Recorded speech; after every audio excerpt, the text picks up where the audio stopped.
గణపతే నమః, శ్రీమాత్రే నమః, శ్రీ వారాహిదేవ్యై నమో నమః. Welcome to our YouTube channel Chaganti party talks.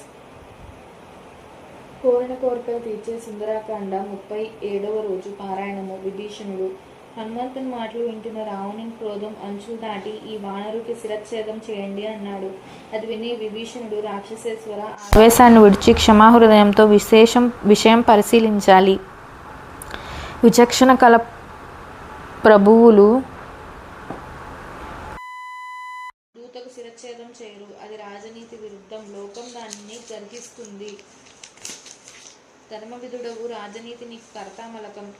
మంచి చెడ్డలు ఒకరు చెప్పనవసరం లేదు. నీ అంతటి వాడే రోషావేశాలకు లోబడితే ఇక విద్య ప్రయోజనం ఏమిటి? సర్వశత్రు సంహార సమర్థుడివైన నువ్వు దూతం తగు రీతిని దండించాలి కానీ శిక్షించరాదు అని చెప్తుంటే రావణుడు, విభీషణ, పాపులను వధించడం పాపం కాదు. వీడు చేసిన పాపాలకు ప్రాయశ్చిత్తం శిరచ్ఛేదనమే అన్నాడు. లంకేశ్వర, ధర్మార్థయుక్తంగా చెప్తున్న నా మాటను ప్రశాంత చిత్తంతో ఆలోచించు.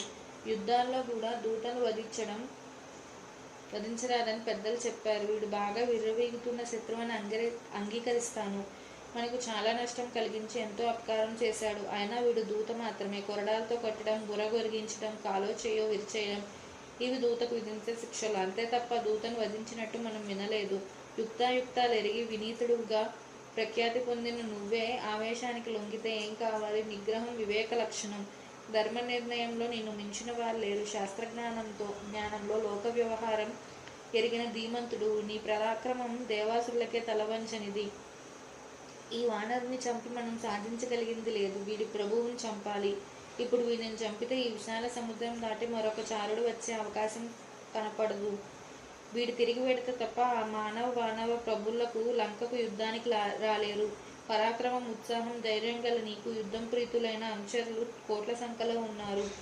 వారిలో కొందరు పోయి ఆ మానవుడికి నీ శక్తి వివరిస్తారు. అప్పుడు మిగిలిన వ్యవహారం తేలుతుంది. అందుచేత వీడిని విడిచిపెట్టాలి అన్నాడు. దేశకాలయుక్తంగా కనపడింది విభీషణుని మాట. నువ్వు చెప్పినట్లు దూతవధ నింద్యమే. వీడికి శిక్ష వేయాలి. వానరులకు తోక చాలా ఇష్టమైనది. అది తగులుబెట్టండి.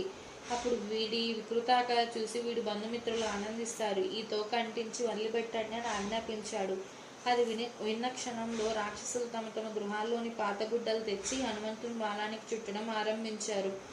హనుమంతుడు శరీరాన్ని పెంచుతున్నాడు. వారు తాము చుట్టిన గుడ్డలు నూనెతో తడిపి నిప్పు అంటించారు. లంకలోని ఆబాల గోపాలం హనుమంతుని చూడ్డానికి వచ్చి సంతోషంగా చప్పట్లు కొడుతున్నారు. తోక మండుతోంది. హనుమంతుడు ఆలోచించాడు. ఈ లంకలో రాత్రి తిరగడం వల్ల వీరు దుర్గరక్షణ విధానం తెలియలేదు.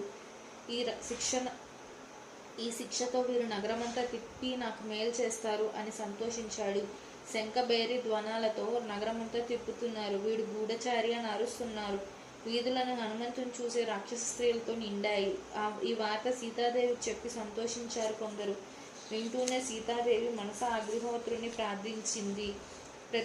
పతి శుశ్రూషలో తపస్సుతో నేను సాధించిన ఫలం ఆయన పత్ని వ్రత ఫలం హనుమంతునికి చల్లదనం కలిగించాలి. అగ్ని బాధింపరాదు.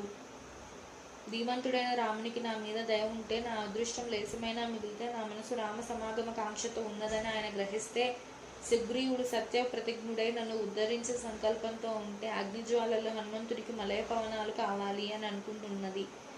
ఆ ప్రార్థన ఆలకించి అగ్నిహోత్రుడు మంగళప్రదంగా ప్రదక్షిణం చేశాడు. వాయువు చల్లగా కదిలి సీతాదేవికి సంతోషం కలిగించాడు.